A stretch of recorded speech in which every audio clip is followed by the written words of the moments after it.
नमस्कार।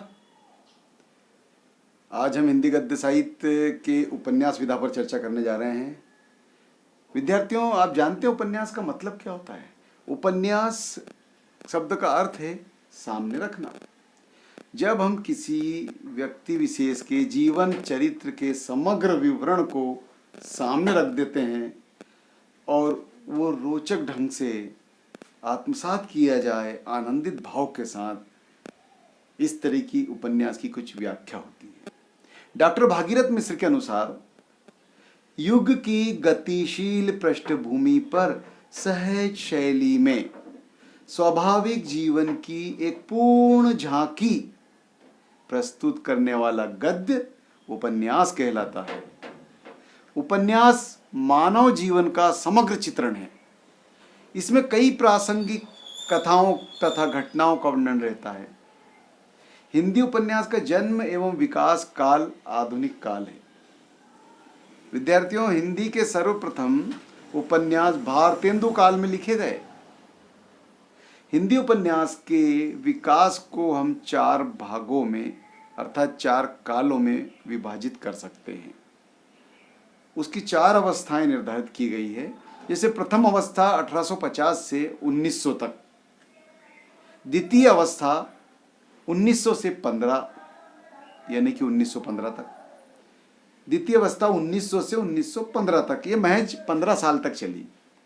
तृतीय अवस्था 1915 से 1936 तक। इसी प्रकार विद्यार्थियों, जो चौथी अवस्था है 1936 से अब तक। कुछ आलोचक इंसा अल्लाह खां द्वारा लिखित रानी केत की कहानी को हिंदी का सर्वप्रथम लघु उपन्यास मानते हैं,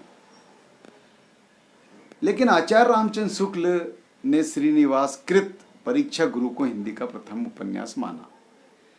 इस काल में कई उपन्यास का अनुवाद भी हुआ। विद्यार्थियों, ये हम उपन्यास की प्रथम अवस्था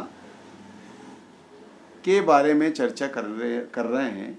इस समय पाठकों में ऐतिहासिक एवं सामाजिक उपन्यासों के प्रति अथाह रुचि उत्पन्न हुई। एक ही बैठक में पाठक वर्ग उपन्यास को इधर से उधर पूरा पढ़ डालते थे और कई भाषाओं में इस काल में अनुवाद भी हुए। ये उपन्यास की प्रथम अवस्था का काल कहलाया। अब हम द्वितीय अवस्था सन 1900 से 1915 तक के बारे में चर्चा कर रहे हैं। इस युग में मौलिक उपन्यास लिखने वालों में देवकी नंदन खत्री का नाम अत्यंत महत्वपूर्ण है। उनके चंद्रकांता संतति, नरेंद्र मोहनी और भूतनाथ आदि प्रसिद्ध उपन्यास हैं। इसमें अय्यारी, तिलिस्मी घटनाओं का समावेश है। विद्यार्थियों, इसी समय राधा कृष्ण दास ने तरुण तपस्विनी तथा रजिया बेगम नामक उपन्यास की रचना की और इसी द्वितीय अवस्था में हरिओत जी ने ठेठ हिंदी का ठाठ और हिंदी का रहस्य तथा आदर्श दंपत्ति उपन्यासों की रचना की। फिर आए ब्रजनंदन सहाय। उन्होंने राधाकांत और सौंदर्य उपासक नामक उपन्यास लिखे। विद्यार्थियों, अब हम तृतीय अवस्था की ओर चलते हैं। तृतीय अवस्था सन 1915 से 1936 तक के बीच का काल कहलाया। इस युग में उच्च कोटि के उपन्यासों की रचना हुई। परवर्ती काल के उपन्यासों से प्राप्त एयारी, तिलिस्म, प्रेम, चमत्कार, धार्मिक उपदेशों का कोई महत्व नहीं रह गया था, क्योंकि मौलिक लिखे जा रहे थे। प्रेमचंद इस युग के अग्रदूत तथा उपन्यास सम्राट कहलाए। विद्यार्थियों, प्रेमचंद जी ने मौलिक उपन्यास की रचना की। कई समस्याओं को, समाज की समस्याओं को उजागर किया। समाज की कुरीतियों पर कुठाराघात किया अपने उपन्यासों के द्वारा और समाज को नई दिशा प्रदान की। और वास्तव में साहित्य का अर्थ भी यही होता है कि समाज को दिशा प्रदान की जाए। प्रेमचंद जी उस पर खरे उतरे। उन्होंने आदर्श और यथार्थ का सुंदर सम्मिश्रण किया। सेवा सदन, प्रेमाश्रय, रंगभूमि, गबन, कर्मभूमि एवं गोदान आदि उनके प्रसिद्ध उपन्यास है। विद्यार्थियों, ये वो उपन्यास है जिसने समाज को नई दिशा के साथ साथ ज्ञानवर्धक बातें कहते हुए कुरीतियों को भी दूर करने का अथाह प्रयास किया।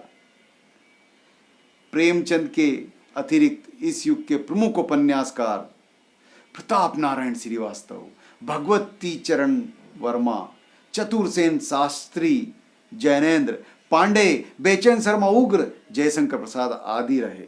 विद्यार्थियों, इन सब रचनाकारों का विशेष योगदान रहा, अर्थात इन उपन्यासकारों का विशेष योगदान रहा इस तृतीय अवस्था में मौलिक उपन्यास लिखने में और समाज को दिशा निर्धारित करने में।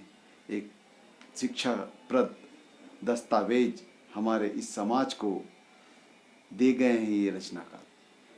विद्यार्थियों, आइए अब हम चतुर्थ अवस्था के बारे में चर्चा करें, जिसका काल 1936 से आज तक चला आ रहा है। इस युग में मार्क्स के भौतिकवाद तथा फ्रायड के मनोविश्लेषण का विशेष प्रभाव पड़ा। इस युग के उपन्यासों में प्रगतिवादी विचारधारा का स्पष्ट प्रभाव परिलक्षित है। इस युग में यशपाल के दादा कामरेड, झूठा सच और दिव्या, तो दूसरी ओर राहुल सांस्कृत्यायन के वोल्गा से गंगा जैसे महत्वपूर्ण उपन्यासों की रचना हुई। विद्यार्थियों, अमृतलाल नागर, नागार्जुन, रांगई राघव, उपेंद्रनाथ अश्क, मालती जोशी आदि ने सामाजिक विषमता तथा दरिद्रता का बहुत ही विशद एवं मनोवैज्ञानिक चित्रण किया। विद्यार्थियों, अब आइए हम उपन्यास के तत्व के बारे में चर्चा करें। इसके महत्वपूर्ण तत्व कथावस्तु, पात्र एवं चरित्र, भाषा शैली, देशकाल तथा वातावरण और उद्देश्य। उपन्यास में यह तत्व का होना अति आवश्यक है, तब जाकर वो उपन्यास कहलाता है। साथ ही उसमें शिक्षाप्रद बातें हो, दिशा निर्धारित हो और एक व्यवस्थित क्रमबद्ध इन तत्वों के अनुसार हो, वही उपन्यास सर्वश्रेष्ठ रहता है। आइए विद्यार्थियों, अब हम उपन्यास को कुछ भेद किए गए हैं शैली की दृष्टि से। तो शैली की दृष्टि से उपन्यास के भेद कुछ इस प्रकार हैं, जैसे आत्मकथात्मक शैली, दूसरी कथात्मक शैली, तीसरी पत्र शैली और चौथी डायरी शैली। इन शैलियों के अनुसार भी हम उपन्यास की रचना कर सकते हैं। अध्ययन की सुविधा की दृष्टि से उपन्यास के कुछ भेद मैं आपको बताने जा रहा हूँ। कुछ उपन्यासकार, उनके उपन्यास और वो किस तरह के उपन्यास हैं, अर्थात उनके भेद। तो आइए विद्यार्थियों चर्चा करते हैं। जैसे मनोवैज्ञानिक उपन्यास, जैनेन्द्र कुमार का कल्याणी परक और त्यागपत्र इसी श्रृंखला में आता है।